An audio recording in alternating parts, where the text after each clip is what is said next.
గంగాధర్ జైల్లో కూర్చొని గంగ గురించి ఆలోచిస్తూ చాలా బాధపడుతూ ఉంటాడు. గంగ, నువ్వు నన్ను వదిలి వెళ్ళిపోయావు, నాకు నువ్వు కావాలి గంగ, ఒక్కసారి కనిపించు గంగ అని చెప్పనైతే చాలా బాధపడుతూ ఏడుస్తూ ఉంటాడు. ఇంతలో గంగాధర్ని ఒక కానిస్టేబుల్ వచ్చి, గంగాధర్ నీ కోసం మీ నాన్నగారు వచ్చారు అని చెప్పనైతే అంటూ ఉంటాడు. దాంతో గంగాధర్ తన కన్నీళ్ళు తుడుచుకొని వాళ్ళ నాన్న దగ్గరికి వెళ్ళి మాట్లాడడానికి వెళ్తూ ఉంటాడు. చెంగయ్య గంగాధర్ని చూసి, నాన్న, నేనే నిన్ను గంగని విడదీశాను, నన్ను క్షమిస్తావా అని చెప్పనైతే అంటూ ఉంటాడు. ఆ దేవుడు నాకు మిమ్మల్ని ఇద్దరిని కలపాలనుకున్నాను, కానీ ఆ అవకాశం కూడా లేకుండా చేశాడు అని చెప్పనైతే చాలా బాధపడుతూ గంగాధర్తో మాట్లాడుతూ ఉంటాడు.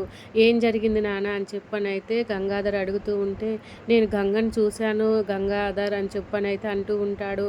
నువ్వు గంగని చూసావా, ఎక్కడుంది నాన్న, ఎలా ఉంది, నా గురించి అడిగిందా అని చెప్పనైతే గంగాధర్ చాలా ప్రేమగా అడుగుతూ ఉంటాడు. లేదు నాన్న, నేను దూరం నుంచి చూశాను, గంగ హైదరాబాద్లోనే ఉంది అని చెప్పనైతే అంటూ ఉంటాడు. తనకి పెళ్లి చేసుకునింది అని చెప్పనైతే అంటూ ఉంటాడు.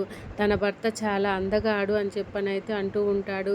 తనకి చాలా అత్త మామ ఉన్నతమైన కుటుంబంలో కోడలిగా ఉంది అని చెప్పనైతే అంటూ ఉంటాడు. దాంతో గంగాధర్ ఏం మాట్లాడకుండా ఒక్కసారిగా ఆ మాటతో షాక్ అయిపోతూ ఉంటాడు. తనకి ఒక కొడుకు కూడా ఉన్నాడు గంగాధర్ అని అయితే అంటూ ఉంటాడు. గంగకి కొడుకు కూడా ఉన్నాడా అని చెప్పనైతే చాలా బాధతో అంటూ ఉంటాడు.